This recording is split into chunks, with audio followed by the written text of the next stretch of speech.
Dear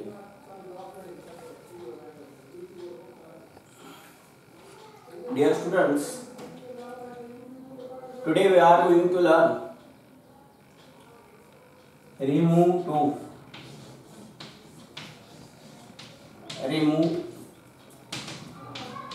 2. अर्थात 2-2. विद्यार्थी मित्रांनो, आजच्या भागामध्ये रिमूव्ह 2 हा भाग आपण घेतोय. If you observe the title, 2 means 2. Word remove means काढून टाका, and 2 TOO means सुद्धा, and TO means कडे. पण वाक्यात जर याचा अर्थ फेरी रूपाने घेतला किंवा कंजक्शन रूपाने जर घेतला तर असा न होता याचा अर्थ होतो इतके की.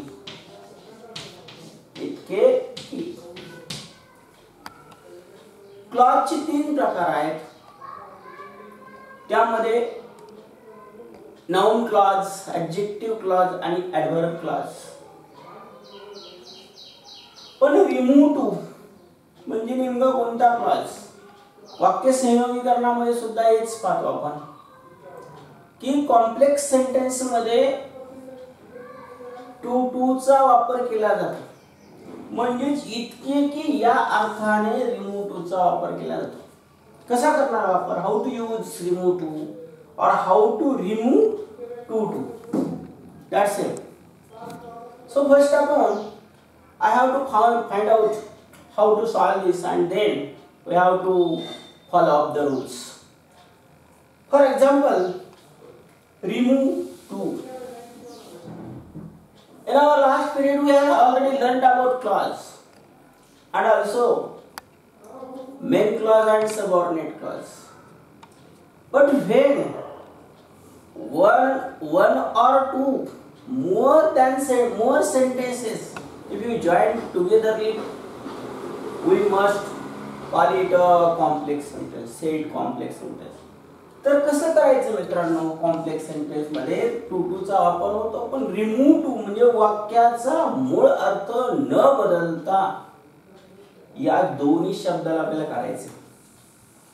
मग यासाठी 2 वेगवेगळी वाक्य घेता येतील किंवा एक एकत्रित जोडलेलं वाक्य देता येईल किंवा सोद्याचं वाक्य घेता येईल. फक्त आपल्याला 2 काढायचे. एक एक्झाम्पल, फॉर एक्झाम्पल म्हणून आपण एक अगोदर वाक्य घेऊया. For example,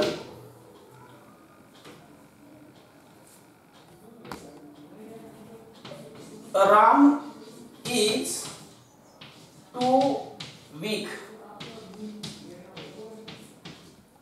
to walk.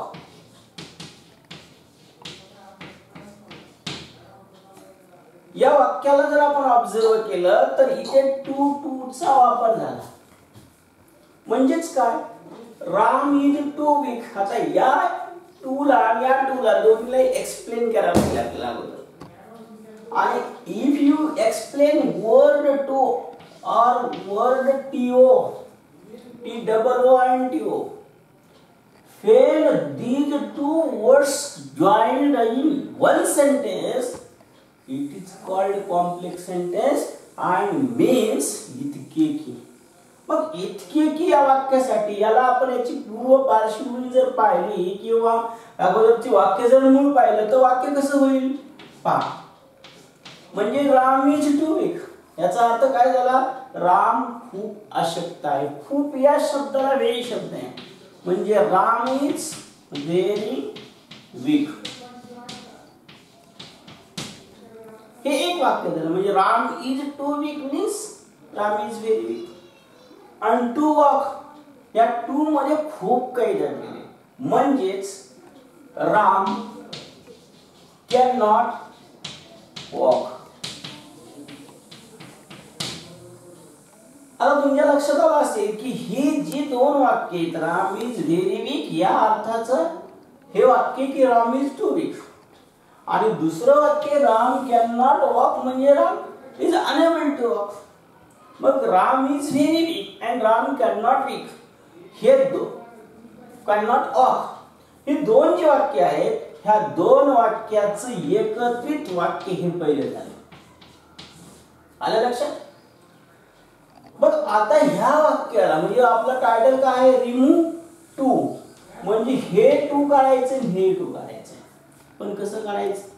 मूळ वाक्याचा अर्थ बदलू न देता काढणे म्हणजेच रिमूव्ह टू. मग मूळ वाक्याचा अर्थ बदलून न देता यासाठी दुसरे पर्यायी शब्द आपल्याला घ्यावे लागतील. मग कोणते घ्यायचे ते पहा. पहिल्यांदा आपण याचं एक्सप्लेन करू. राम इज टू वीक म्हणजे पहिले टू काढून टाकायचं. Ram is too weak. आता ह्या टू च्या ऐवजी आपल्याला काय घ्यावं लागेल? टू च्या ऐवजी सोचा वापर करायचा. या सो म्हणजे म्हणून नाही, जेव्हा हे एकत्रित जोडलं जातं त्याला जोड आहे दॅटची. म्हणजेच राम इज सो वीक, हे झालं पहिलं वाक्य. आता दुसरं वाक्य कसं करणार? त्याला जोडलेलं दुसरं टू, ह्या दुसऱ्या टू च्या ऐवजी काय घ्यायचं? That. Ram is so weak that. त्यानंतर काय करायचं? हा करता राम आहे, हा मस्क्युलाइन जेंडर मध्ये येतो म्हणजे हा पुल्लिंगी आहे, म्हणून या नामाला अनुसरून पुढे आपल्याला प्रोनाउन घ्यावं लागेल. म्हणजेच रामला सर्वनाम काय येईल? ही, दॅट. त्यानंतर वाक्याचा काळ पाहायचा. इथे काळाचा जर विचार केला आपण तर प्रॉपर टेन्स आपल्याला करता येणार नाही. का? कारण इथे व्हर्ब पुढे दिलेलं नाही, कारण इथे हे आहे ऍडव्हर्ब आणि इथे विथ ऍडजेक्टिव्ह आहे. म्हणजे इथं मेन व्हर्ब नाहीये, तरी पण इज हा हे सहाय्यकारी क्रियापद आल्यामुळे नक्कीच हा काळ प्रेझेंट टेन्स आहे. मग आपल्याला काय करावं लागेल? हा प्रेझेंट टेन्स आहे म्हणून पर्यायी शब्द कॅन आणि कुडचा वापर करावा लागेल. जर प्रेझेंट टेन्स असेल तर कॅन नॉटचा वापर करावा लागेल, आणि जर पास्ट टेन्स असेल तर कुड नॉटचा वापर करावा लागेल. Ram is so weak that he can not walk. आता पहा, हे वाक्य मूळ जोडलेलं complex sentence, Ram is too weak to walk. पण याला आपण जे वाक्य मूळ होतं ते या वाक्याचं रिमूव्ह टू च्या माध्यमातून केलं, म्हणजे टू टू च्या रचनेमध्ये आणलं. आणि जेव्हा हे रिमूव्ह टू केलं म्हणजे हे टू आणि हे टू काढलं, तेव्हा हे काय झालं? सो आणि दॅटचा वापर झाला. म्हणून Ram is so weak that he can not walk. अशा पद्धतीनं आपल्याला रिमूव्ह टू करायचं, अर्थात सो दॅटच करायचं, पण मूळ वाक्याचा अर्थ न बदलू देता. बऱ्याच वेळेस काय होतं की या वाक्याचा किंवा या नॉट या शब्दामुळे मूळ वाक्याचा अर्थ बदलत असतो, आणि म्हणून इथं मात्र ही काळजी घेणं गरजेचं आहे. तर या पद्धतीने आपल्याला रिमूव्ह टू करायचे म्हणजे मूळ वाक्यातून टू काढून टाकायचे. तर हे तुमच्या लक्षात आलंच असेल. तर यानंतर आपल्याला याचे नियम फॉलो करायचे. मग how to solve the or how to remove word too too. आता पहा, पहिला नियम यासाठी रूल्स टू फॉलो.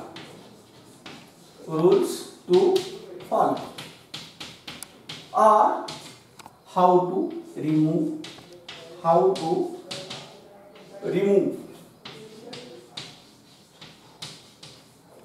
to.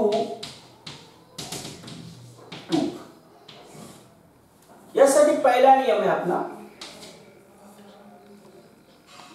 पहिला नियम, सहाय्यकारी क्रियापदापर्यंतचे वाक्य जशास तसे लिहा. सहाय्यकारी क्रियापदापर्यंतचे वाक्य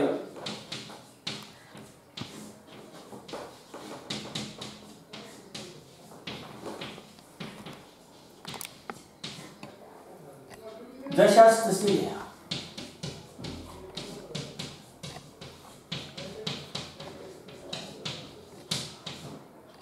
हा झाला पहिला नियम. त्यानंतर नंबर 2, TOO हा शब्द काढून TOO हा शब्द काढून म्हणजे रिमूव्ह करू त्याला, हा शब्द काढून सो हा शब्द वापरा.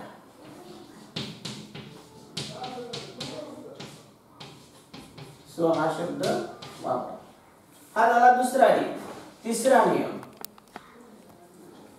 क्रिया टू काढल्यानंतर विशेषण घ्या, वाक्यातील विशेषण घ्या.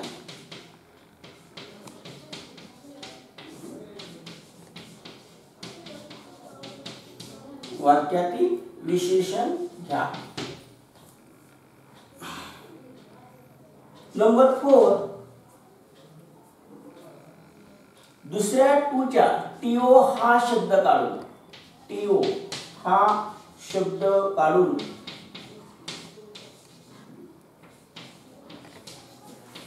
दॅट हा शब्द घ्या.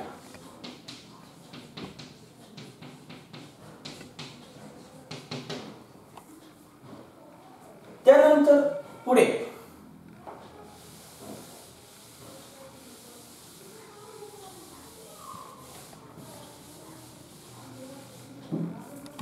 नंबर 5, दॅट पर्यंत आपण मूळ वाक्यातील नामाला अनुसरून, मूळ वाक्यातील नामाला अनुसरून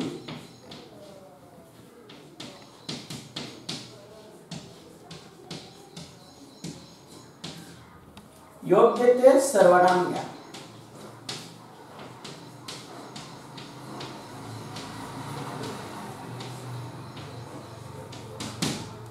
जर ते सर्वनामच ऑलरेडी असेल तर घेण्याची गरज नाही. त्यानंतर 6 रोज वाक्याचा काळ ओळखा. वाक्याचा काळ ओळखून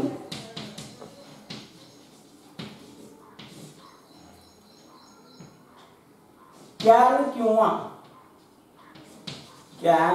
किंवा कूडचा वापर करा. कूडचा वापर करा.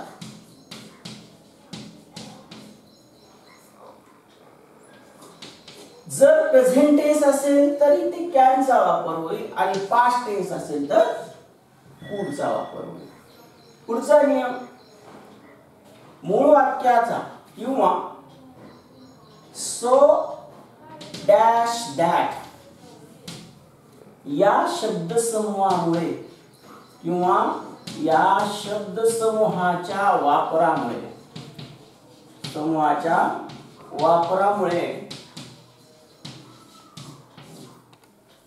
जर मूळ वाक्याचा अर्थ बदलत असेल, मूळ वाक्याचा अर्थ बदलत असेल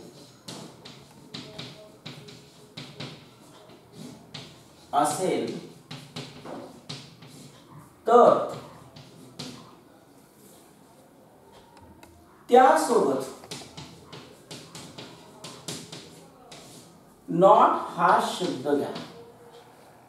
नॉट हा शब्द घ्या. म्हणजे कॅन नॉट आणि कुड नॉट असं होईल. पण जर शब्द अर्थ बदलत नसेल तर तो घेण्याची गरज नाही. आणि यानंतरचा पुढचा नियम, राहिलेले पुढील वाक्य जशास तसे लिहा. नियम नंबर 8, राहिलेले वाक्य जशास तसे लिहा. वाक्य जशास तसे लिहा. तर हे 8 नियम आपल्याला फॉलोअप करायचे आहेत आणि त्यानुसार आपल्याला मूळ वाक्याचा अर्थ न बदलू देता वाक्यातून टू काढता येईल. आता हे 8 नियमानुसार कोणतेही आपल्याला उदाहरण म्हणजे आपण वाक्य पाहिले ते याच पद्धतीने, म्हणजे 2 मूळ वाक्य, वेगवेगळे वाक्य एकत्रित जोडणे म्हणजे टूचा वापर करणं. त्या वाक्याला रिमूव्ह टू करणे म्हणजे मूळ वाक्याचा अर्थ न बदलू देता सो दॅटच्या रूपामध्ये जोडणे म्हणजे सो दॅट टर्न करणे. तर अशा पद्धतीने मूळ वाक्यातील टू काढून टाकायचे. तर एक्झाम्पल म्हणून आपण आणखी एक दोन उदाहरण पाहूयात. एक्झाम्पल्स. आता 1 नंबर त्यामध्ये I am too short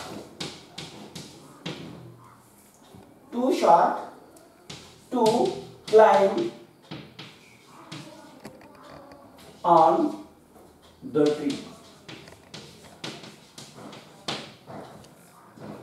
If you observe this sentence carefully, you must find out, or you have to find out separate two sentences. I am too short means I am very short. म्हणजे मी फार बुटका आहे, लहान आहे, आणि या कारणामुळे मी लहान आहे म्हणून to climb on the tree. कशासाठी लहान आहे मी? झाडावर चढू शकण्यासाठी. आणि लहान असल्यामुळे मी झाडावर चढू शकत नाही. असे दोन वेगवेगळी वाक्य एकत्रित आली. म्हणजे पहिलं वाक्य कसं होईल? आय एम व्हेरी शॉर्ट, आणि इथं एम आल्यामुळे I can not climb on the tree. असे दोन वाक्य झाले. आणि याला जर समजा टू टू मध्ये जोडलं किंवा टू टू मधून काढून आपण रिमूव्ह टू केलं तर काय होईल? पहिलं I am so short, I am so short. दुसऱ्या टूच्या ऐवजी that, I am so short that. आता इथे जे कर्ता आहे मूळ वाक्यातील, हा मूळ वाक्यातील कर्ता कसा आहे? तो ऑलरेडी प्रोनाउन आहे, तो नाउन नाही, आणि त्यामुळे बदलण्याची गरज नाही. That I. इथे प्रेझेंट टेन्स आहे, एम प्रेझेंट टेन्स दाखवतो म्हणून present tense can, I can. आता इथला कॅनचा वापर केल्यानंतर मूळ वाक्याचा अर्थ बदलतो की नाही अगोदर लक्षात घ्या. म्हणजे मी इतका भुटका आहे की झाडावर चढू शकत नाही. लक्षात घ्या, जर इथे नॉट ची गरज आहे का नाही आपण अगोदर लक्षात का घ्यावं लागेल? कारण वापराच्या अगोदर ते लक्षात येईल. कारण जर मी भुटका आहे तर झाडावर चढू शकणार नाही, आणि जर समजा नॉटचा वापर नाही केला तर मी भुटका असून झाडावर चढू शकतो असा अर्थ होईल. आणि यामुळे कॅन या मॉडेल ॲक्च्युअली बरोबर नॉट हा शब्द वापरा. आय कॅन नॉट पुढील वाक्य जशास तसं क्लाइंब ऑन द ट्री. आता या हे वाक्य पाहिल्यानंतर पुन्हा आपण जे 8 नियम घेतली ती पुन्हा एकदा पहा की त्या 8 नियमाच्या तुलनेने आपण वाक्य सोडवले का. तुम्हाला मी पहिल्या आता सांगितलं त्याप्रमाणे पहिला नियम आपण घेतला, मूळ वाक्यातील सहाय्यकारी क्रियापदापर्यंतचे वाक्य जशास तसे घेतलं की नाही? आय एम बरोबर. दुसरा टू म्हणजे पहिला टी डबल ओ हा शब्द काढून, म्हणजे दुसरा नियम काय होता की टी डबल ओ हा शब्द काढून कोणता शब्द घ्या? सो. तो सो घेतला, आय एम सो. त्यानंतर मूळ वाक्यातील विशेषण घ्या. म्हणजे हे टू काय झालं? टू हे ऍडव्हर्ब झालं. म्हणजे ह्या ऍडव्हर्ब नंतर, कारण in each sentence adjective comes before adverb, before और आफ्टर ऍडव्हर्ब, नॉट बिफोर. म्हणजे इथे शॉर्ट आहे, शॉर्ट हे ऍडजेक्टिव्ह आहे, शॉर्टच्या अगोदर इथे टू म्हणजे अर्थात व्हेरी, म्हणजे आय एम व्हेरी शॉर्ट. म्हणजे या हे विशेषण आपण इथं वापरलं. पुन्हा पहिलं वाक्य इथपर्यंत संपलं. आता दुसरं जे टू आहे ह्या टूच्या ऐवजी आपण काय घेतलं? That. I am so short that. म्हणजे मी इतका बुटका आहे की, म्हणजे आपला जो अर्थ आहे टू टूचा अर्थ काय आहे?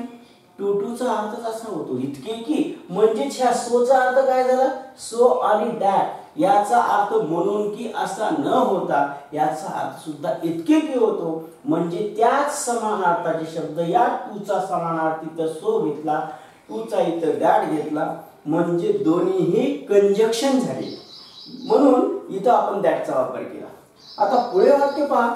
इथं जर दॅटचा वापर केल्यानंतर क्लाइंब ऑन द ट्री, म्हणजे ह्या दॅट ह्या कंजक्शनच्या आधी काय दडलेलं इथं? कर्ता आणि सर्वनाम आय एम. म्हणजे इथं वाक्याची रचना तशी घ्यावी लागेल की I can not climb on the tree. म्हणून पुढं इथल्या वाक्यातील जे सर्वनाम आहे आय ते पुढे घेतलं. वाक्याचा काळ प्रेझेंट टेन्स आहे म्हणून कॅन या शब्दाचा वापर केला. मूळ वाक्याचा अर्थ बदलत नाही, बदलू नये म्हणून नॉटचा वापर केला. आणि शेवटचा नियम आपला सांगितल्याप्रमाणे पुढील वाक्य जशास तसं लिहिलं, क्लाइंब ऑन द ट्री. म्हणून मित्रांनो, आतापर्यंत जी 8 नियम घेतली ती 8ही नियम या वाक्याला अनुसरून सोडवलेले आहेत. या पद्धतीने आपल्याला रिमूव्ह टू करायचं म्हणजे सो दॅट वापरायचं. आता दुसरं वाक्य आपण एक घेऊया. हे पहिलं वाक्य इथे झालं. आता इथं प्रेझेंट टेन्सचा वापर केला, आता आपण पास्ट टेन्सचा करूया. दुसरं वाक्य, Sarika is too fat to do her work वेल.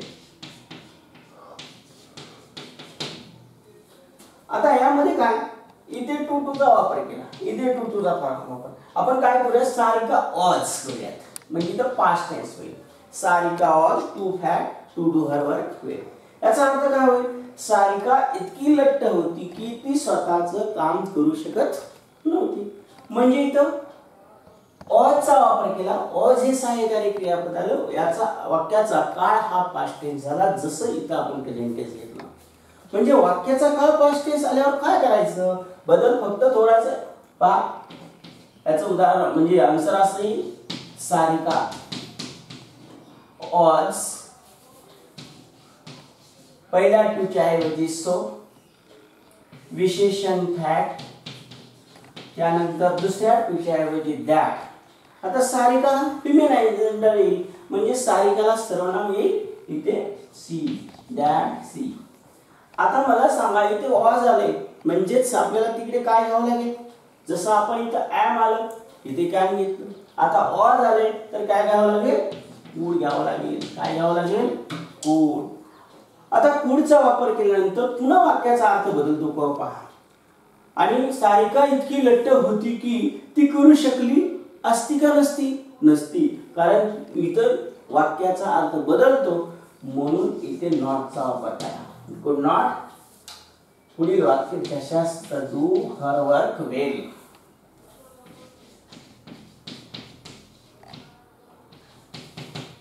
तर ही 2 वाक्य झाली. त्यानंतर आपण पुढे एक वाक्य पाहूयात की थोडंसं आणखी वेगळं. हे लिहून घ्या तुम्ही, पुढील पाहूयात.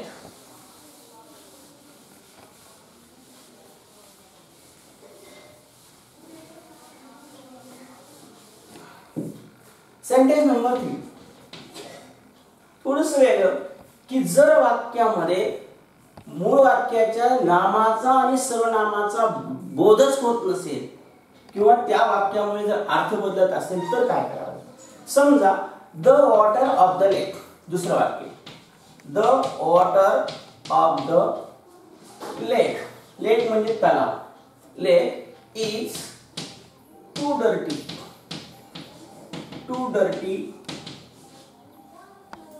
टू स्विम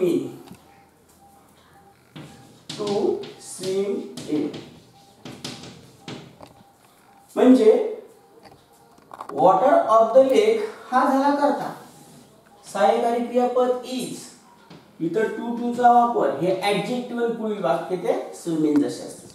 आता या वाक्यामध्ये आपल्याला थोडासा विचार करावा लागेल. काय करणार, पहिले पहा, सहाय्यकारी क्रियापदापर्यंतचे वाक्य जशास तसे, वॉटर ऑफ द लेक, अर्थात इथे द घेतलं तरी चालेल, द लेक. हे सहाय्यकारी क्रियापदापर्यंतचं वाक्य घेतलं इज. पहिल्या टूच्या ऐवजी सो, ऍडजेक्टिव्ह डर्टी, दुसऱ्या टूच्या ऐवजी दॅट. आता इथे थोडासा विचार करा की तलावाचे पाणी इतके घाण आहे की, आता आपला नियम तर असं सांगतोय की मूळ वाक्यातील नामाला अनुसरून योग्य ते सर्वनाम घ्या. आता मला सांगा, ह्या द वॉटर ऑफ द लेकला सर्वनाम घेता येईल का? आणि जर वॉटर ऑफ द लेक घेतलं तर ते तलाव पोहणार नाही. पोहणारा एकतर स्त्री पुरुष यांच्यापैकी कोणतरी असेल, सजीव असेल तो, म्हणजे ही किंवा सी किंवा इट वनस्पती नसेल तर कुठलाही प्राणी इथे पोहणारा असेल. म्हणजे पुढील वाक्यात आपल्याला जर असा संदर्भ आला तर काय घ्यावं लागेल, लक्षात ठेवा, जर असं वाक्य आलं तर इथं no one, anyone, nobody, anybody,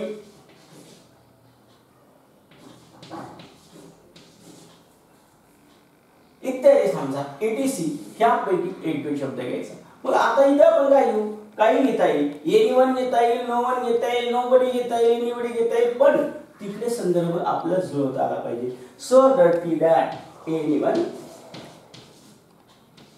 किंवा वन जरी घेतलं तरी चालेल, एनीवन कॅन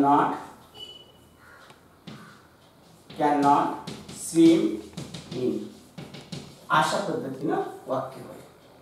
तर मित्रांनो, या पूर्ण तिन्ही वाक्यावरून तुमच्या लक्षात आलेले असेल की या वाक्यातून तू कसं करायचं, तर ते या पद्धतीने. Do you understand it? Well, now solve the sentences.